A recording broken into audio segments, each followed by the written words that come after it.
This is Catholic Forum. I'm Bob Krebs, and Francis Pileggi is the President Emeritus of the Wilmington Legatus chapter.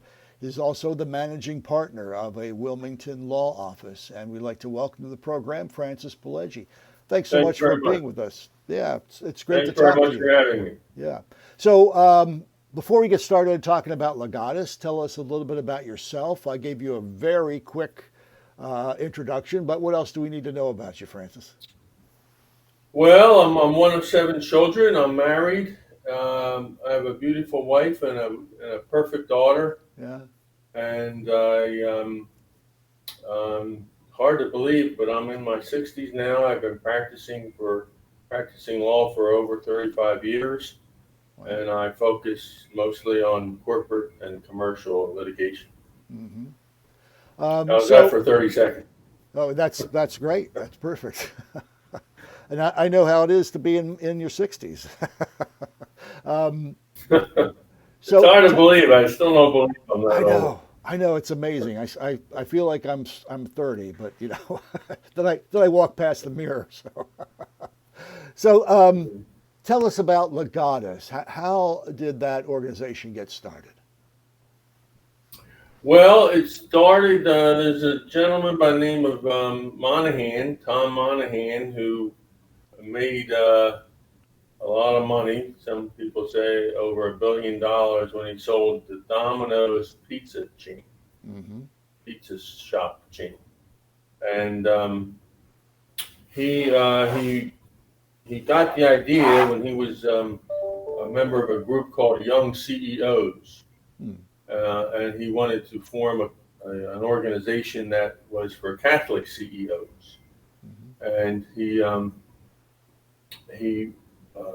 formed it as obviously he was very successful with the Domino's pizza franchise or chain. And so he used a lot of those same skills to promote and to form and to develop this group of Catholic CEOs with chapters all over the country, and there are actually some chapters in Ireland, Wow. the other countries.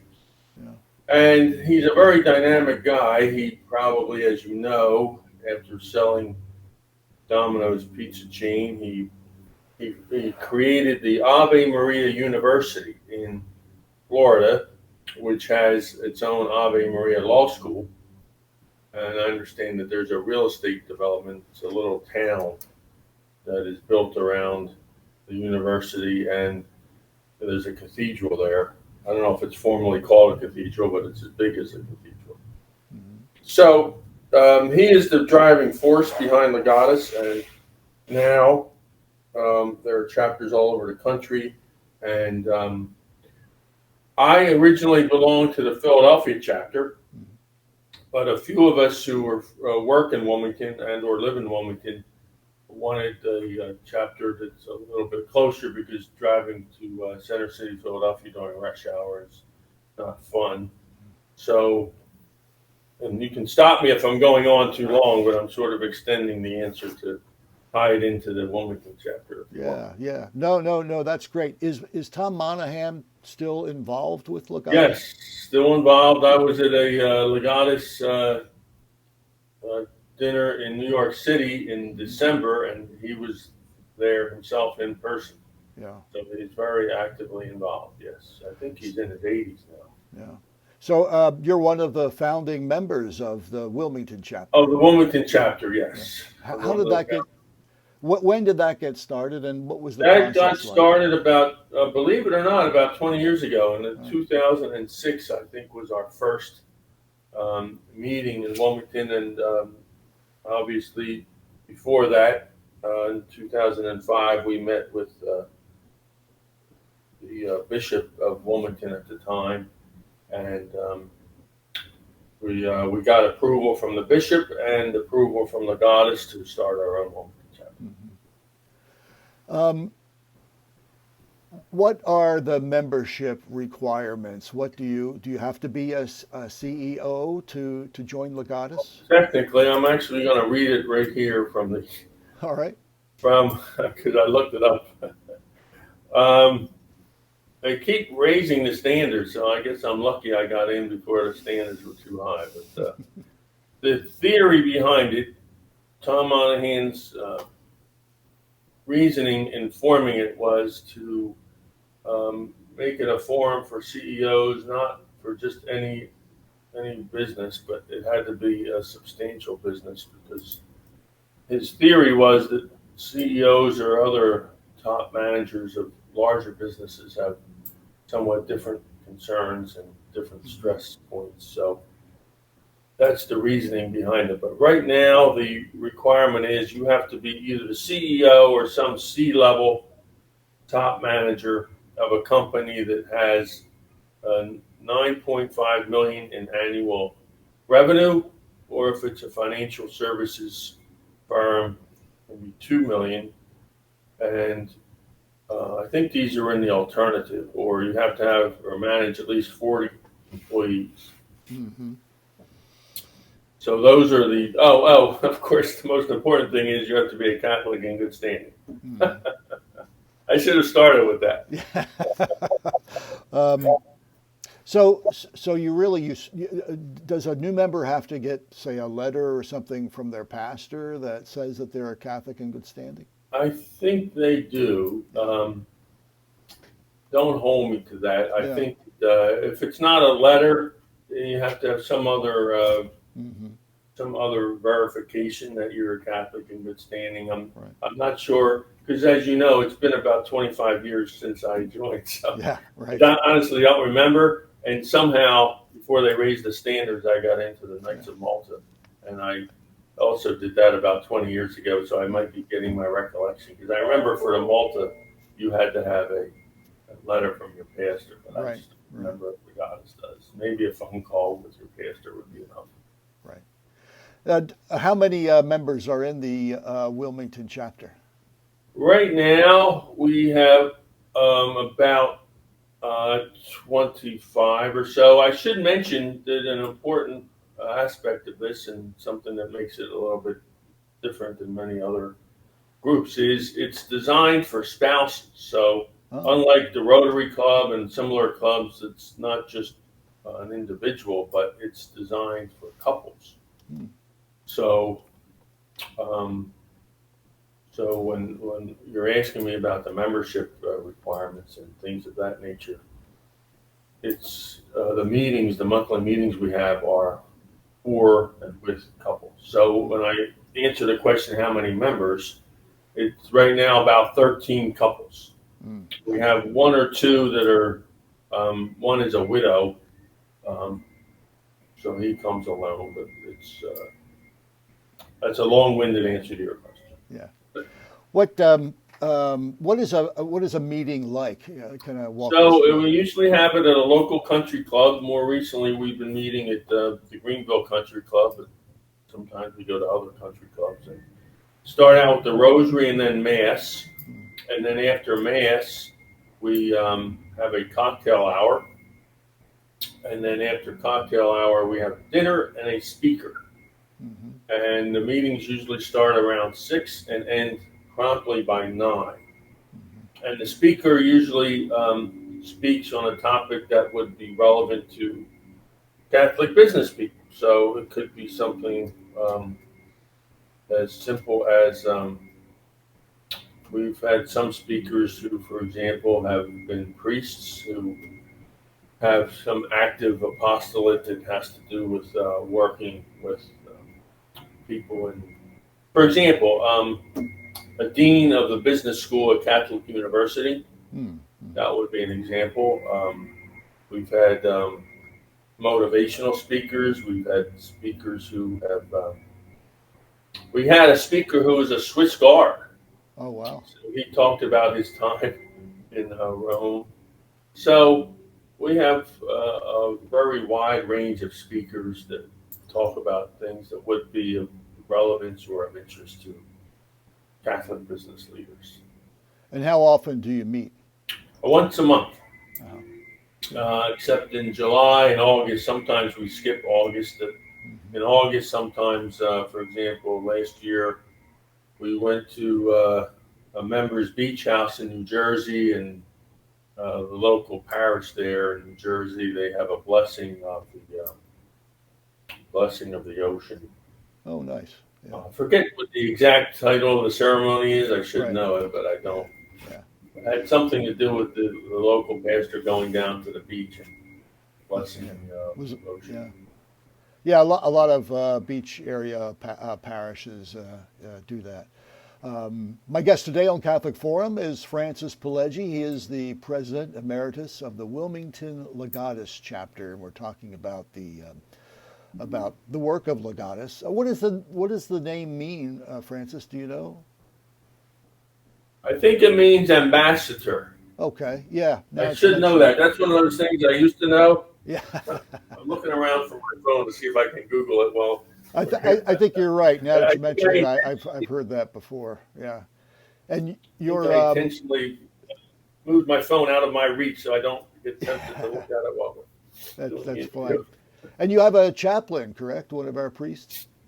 Yes, and we do have a chaplain, and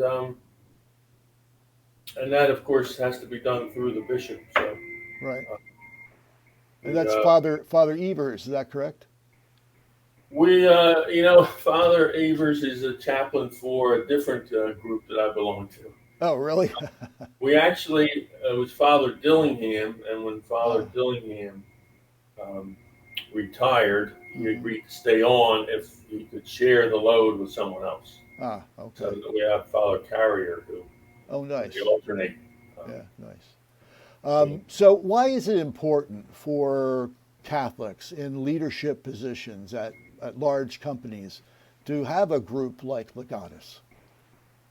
Well, there are a couple reasons. I'm going to give you a colloquial answer, sort of an informal answer. Sure. I think in some ways you could think of it as a support group because, as you might expect, there are not a lot of reinforcing factors involved. Most of the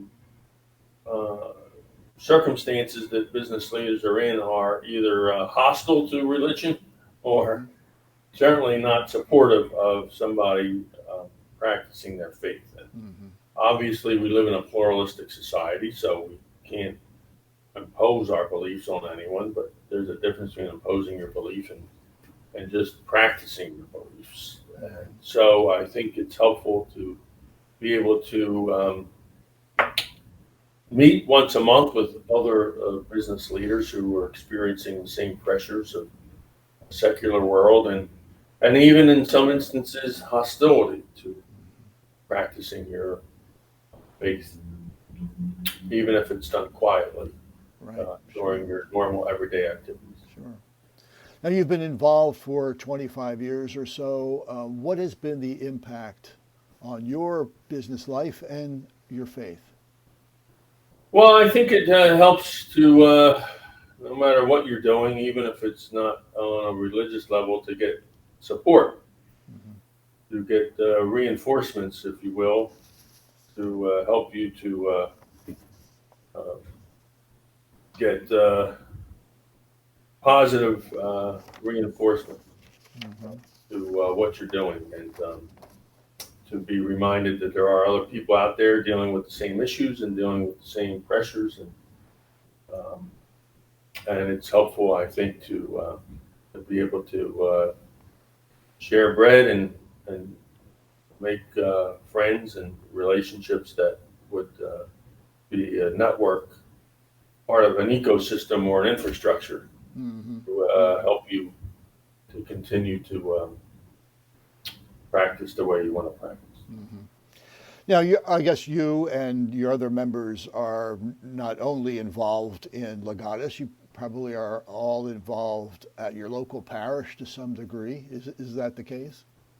Yes, and we have members from Pennsylvania and Delaware. Go right over the line in Pennsylvania, and a lot of the members I see at other groups. For example, I was just at a dinner on Sunday, something called the St. Thomas More Society, which is a group of Catholic lawyers, but not exclusively Catholic, but mostly Catholic. And I was sitting at the same table with some of my fellow Legatus members who are also fellow Knights of Malta members. So a lot of us are members of similar groups. Sure. Some are part of the same parish, but not all of us are part of the same parish. So. Yeah. That's great that an attorney like yourself has the opportunity to also be involved with the St. Thomas More Society, because that's a very active group in our diocese. It is, and the bishop was there on Sunday night, and several other members of the clergy, and I was actually one of the. Well, I sound like an old man. I was actually one of the founding members of the Wilmington chapter of the St. Thomas More Society. Wow! About 30 years ago. Wow. And yeah, we've been lucky to enjoy the support of the bishop, who attends a lot of the annual meeting. And Monsignor Taggart was one of the founding members. In fact, our annual award dinner is called the Monsignor Taggart Thomas More Award. Wow. That's really cool, because Monsignor Taggart was one of the founding members of Catholic Forum. I mean, back before he went into the seminary, back in the late 30s, early 40s, he was involved with his family insurance business. I think he was actually a insurance salesperson. Really? And he helped. He was one of the leaders of Catholic Forum. It was called Catholic Forum of the Air back then. So this radio program, which is now a podcast and a YouTube video program, has its roots back in radio and going back to the 1930s. So we both. He was larger than life. I remember him at a time when you could smoke in public. He smoked a pipe. Yeah. And no matter where you were meeting with him, he would usually be puffing on his pipe. Yeah. He's a great guy. He was a great guy.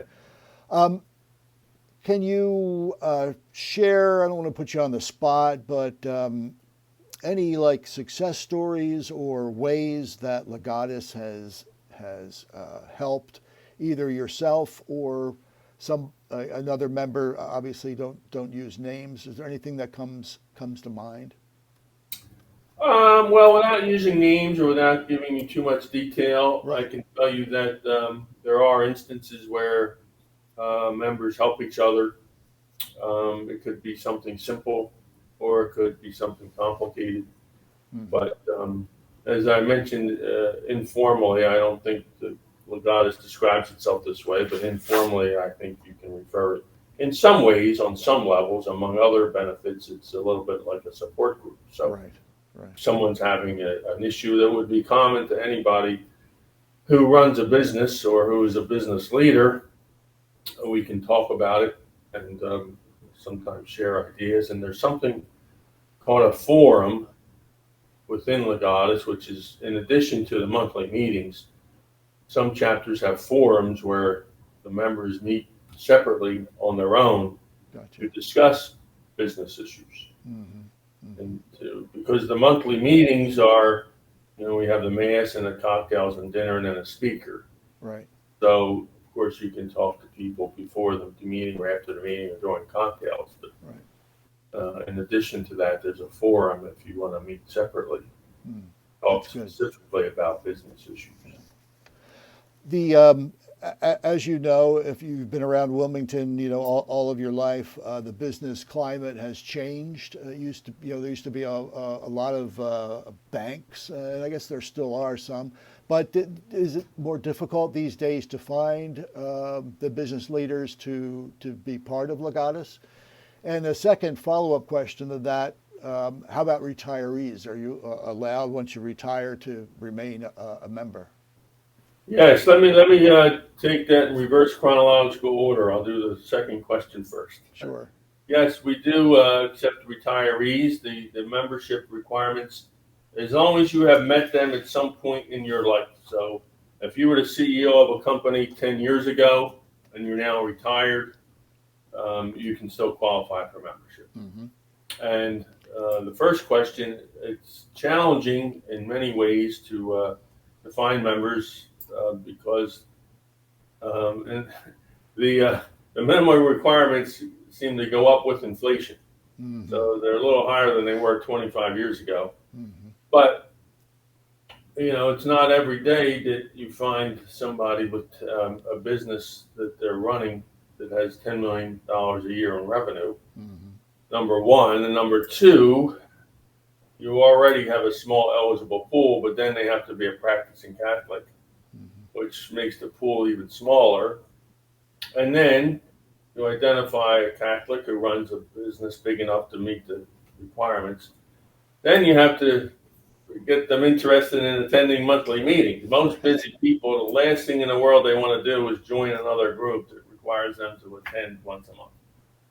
So it's not easy. When I was the president and one of the founders of the local chapter, I mean, recruiting is sort of a constant effort. Mm-hmm. And I know chapter presidents from around the country. For example, I was in New York City just last month talking to at one of their meetings. They asked me to speak at one of their meetings in New York City, and I was talking with the president of that chapter. And they don't have any more members than we do. Mm-hmm. And I said, well, this is New York City. Yeah. Compared to Wilmington, you think it would be easy. Yeah. She said, well, there are a couple of reasons. One, it's obviously a very secular city. True. In fact, our mass was at the St. Patrick's Cathedral, and then the dinner was across the street or half a block away at a local club. But she said that's one factor. Another factor is a lot of people live in New York City, work in New York City, but don't live in the city. Right. So they don't want to hang around. They want to get on the train or whatever and go home. Mm-hmm. So that gave me some, I guess, comfort, for lack of a better word, because the other problem with recruiting in Wilmington is it's just a relatively small place. Yeah. But now I know that the head of the New York City chapter also they don't have any more members than we do. So, Francis, if somebody's listening who meets the criteria, they want to get more information, would that legatus.org/Wilmington be the best place to go? That is definitely the best place to go. Easy to remember, legatus.org. I can also give you the phone number we have a regional vice president for all the chapters in the Northeast, and his name is Stephen Ingram, Ingram. And if you want, I can give you his phone number. Sure. 386-438-0784, 386-438-0784. That's the phone number for the regional vice president who oversees the chapters in the Northeast region. Great. Francis Pileggi, thanks so much for joining us today on Catholic Forum. It was great talking to you, and thanks for sharing all the good work that Legatus is doing in our community. My pleasure, and thanks for having me. Thank you.